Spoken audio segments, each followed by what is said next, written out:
Natal tahun ini rasanya kayak cepet banget karena dari November aku hampir setiap hari kerja. Jadi aku bahkan tahun ini aku cukup jauh nyanyi-nyanyinya. Ada yang ke Papua, ada yang ke Sulawesi, dan itu biasanya ada yang perjalanannya menghitung sampai 8 jam perjalanan. Jadi aku merasa tahun ini Natal atau persiapan Natal itu prosesnya cepat banget, kayak tiba-tiba udah di kota mana, jadi aku kurang secara koordinasi dengan keluarga itu kayak nggak terlalu bisa involve banyak. Jadi sebisa mungkin di malam Natal dan di hari Natal aku bisa ada di rumah karena besok udah kerja lagi, nyanyi lagi.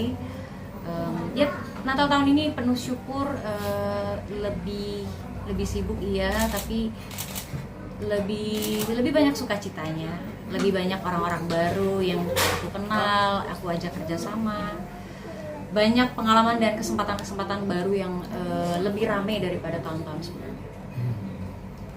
Tradisi Natal biasanya gimana, Pak? Cutinya gitu untuk Natal pekerjaan. Biasanya kan orang-orang pada cuti Natal gitu, sehari atau 2 hari. Iya, justru itu tadi, aku cutinya malam Natal dan hari ini. Untuk besok aku ada nyanyi, ya lusa adanya sampai akhir tahun nyanyi. Gitu. Tapi nanti di tanggal 28 itu ada acara Natal nasional dari pemerintah dan ada dari Pak Presiden. Kakak ngisi juga di situ? Iya, datang ya. Oke, di katedral ya tanggal 28 ya? Bukan di GBK. Oh, di GBK? Pak Citra, tapi kalau dari tradisi Natal itu memang setiap acara Natal itu selalu berkumpul sama keluarga besar gitu ya? Iya, biasanya di keluarga aku tuh kalau hari raya pindah-pindah sih. Kadang di keluarga ada yang sepupu, ada yang di keluarga aku. Dan ini kebetulan di rumah mama, jadi aku selalu menyempatkan untuk make time lah untuk keluarga di hari raya. Bahkan bukan hanya untuk Natal ya, tapi di hari-hari raya lainnya, karena buat yang udah pernah kenal aku cukup lama tahu bahwa keluarga aku ini berwarna-warni keyakinannya. Jadi hampir semua hari raya kita rayakan hanya untuk membuat silaturahmi juga lebih terjaga. Dan kebetulan papa aku juga keluarganya banyak yang berbeda keyakinan, jadi momen-momen seperti ini yang paling dirindukan sih. Jadi disempet-sempetin untuk hadir, mau jauh, ada yang dari luar kota juga, tapi biasanya kalau di rumah aku tuh lebih rame karena mungkin semuanya kita masak sendiri gitu, dari mamaku, dari papaku, semuanya berusaha untuk kayak menghidangkan sajian yang paling spesial. Dan buat teman-teman tadi yang udah menikmati makanannya juga, banyak yang kenal aku orang Jawa, tapi sebenarnya ada darah Sumatera Selatan juga di darah aku, dan itulah kenapa banyak menu hidangannya itu dari makanan Sumatera Selatan.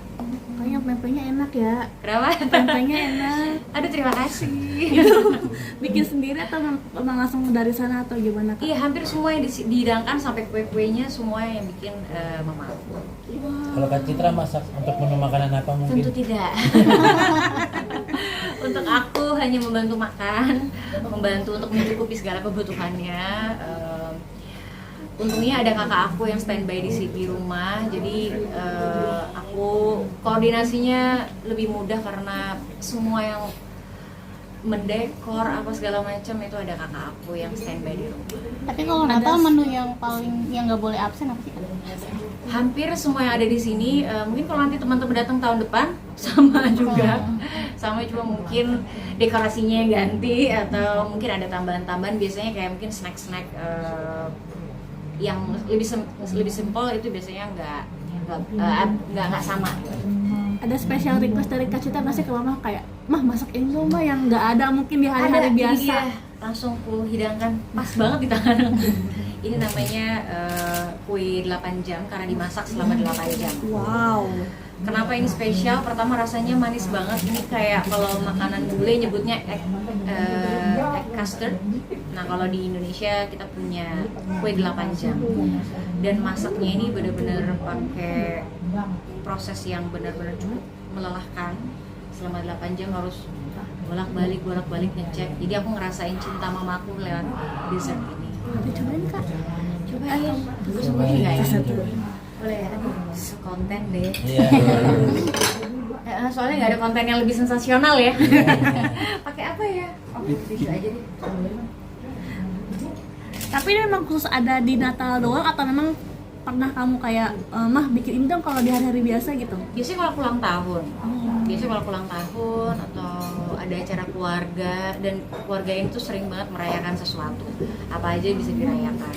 Bisa ulang tahun, bisa ada kelahiran, atau biasanya kumpul-kumpul yang kayak misalnya lagi kangen tiba-tiba gitu, kita bisa masak hal yang sama seperti ini lagi. Itu terbuatnya dari apa sih Kak? Ini tuh kayaknya telur ya. Telurnya kalau nggak salah ada 25 telur atau 40 ya, aku lupa. Tapi ini memang isinya telur semua. Dan memang sebenarnya makanan kesukaan aku adalah telur. Ya, entah kenapa untuk cake aja juga aku suka banget. Ini kalau kalau makanan yang biasanya dilihat itu ini kayak custard gitu loh. Yang biasanya di atasnya ada karamelnya. Rasanya seperti itu. Cobain nanti. Nah selain ini sendiri yang artinya kumpul keluarga, makanan, mungkin apalagi sih yang bikin Natal tahun ini beda dan spesial buat Kak Citra sendiri? Sorry ya, biar bisa ngomong ntar aku takut nanti jadi lagi makan nih. Gimana Mbak? Maaf. Mungkin ada tradisi khusus selain kumpul keluarga sama si makan kue 8 jam ini? Tradisi khusus biasanya, jadi kalau di keluarga kita karena rumahnya rumah hobbit ya, tapi keluarga kita keluarga setanah air, jadi biasanya setiap jam itu ada bagian-bagiannya. Biasanya kalau yang pagi itu biasanya dari keluarga papaku yang hadir. Kalau dari agak siang setelah lunch itu biasanya keluarga sepupu-sepupu tapi yang gen millennials. Nah, agak sore makin malam itu biasanya makin Gen Z. Gitu. Nah, karena aku Gen Z itu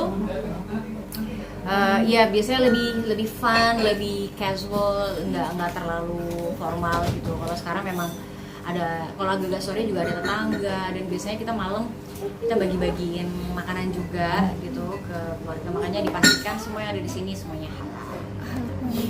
Tukar-tukar kado nggak sih? Ada tukar kado. Lebih ke aku kasih kado sih.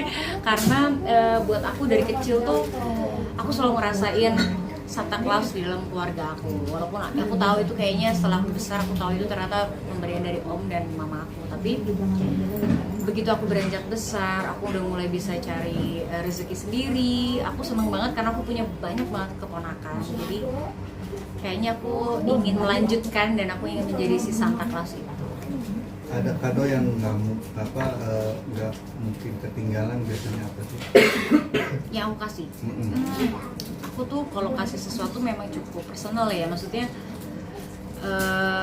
biasanya aku lihat kalau orang yang kayak gini kayaknya aku kasih kadonya ini gitu. Jadi lebih spesifik sih setiap orangnya. Jadi nggak ada yang kadang baju, ada yang jam, ada yang sepatu, ada yang bisa macam-macam gitu. Jadi ada yang kadang minta mentahan, nggak apa-apa karena biasa itu yang udah seumuran aku sih. Jadi sepupu-sepupu aku yang gede biasanya udah mentahan aja. Oh ya oke. Itu yang penting sukacitanya sih, bukan nominalnya, tapi kalau nominalnya banyak juga kayaknya lebih sukacita ya. Kalau tahun ini ke mama sendiri ngasih kado apa di Natal? Nah kalau mama itu, jadi sebenarnya kalau Natal itu kan 2 hari sebelumnya adalah hari ibu. Jadi memang biasanya aku rapel, aku barengin. Nah kemarin tuh selain aku hadiah Natalnya apa bunda? Ada sepatu, ada dress gitu untuk mamaku bergaya lah. Tiket jalan-jalan ya? Nah kalau tiket jalan-jalan biasanya itu ulang tahun mas. Nanti tahun depan pas di angka yang spesial kayaknya kita akan jalan-jalan lagi. Karena kalau tahun lalu kita juga udah ke Eropa, jadi kita lagi pengen cari negara-negara lain yang juga seru. Mungkin ada rencana kemana gitu Kak Citra? Kalau untuk kemana, mungkin tahun depan itu lagi pengen ke Eropa, tapi mungkin Eropa Timur kali ya. Atau masih bingung sih, masih mungkin pengen lihat Praha atau apa gitu yang mungkin beda gitu daripada negara-negara sebelumnya, atau malah pengen ke nggak tahu deh, pokoknya kayak gitu-gitu tuh nggak bisa direncanain. Kalau direncanain takutnya, karena biasanya aku pengennya rame-rame sama kakak aku juga.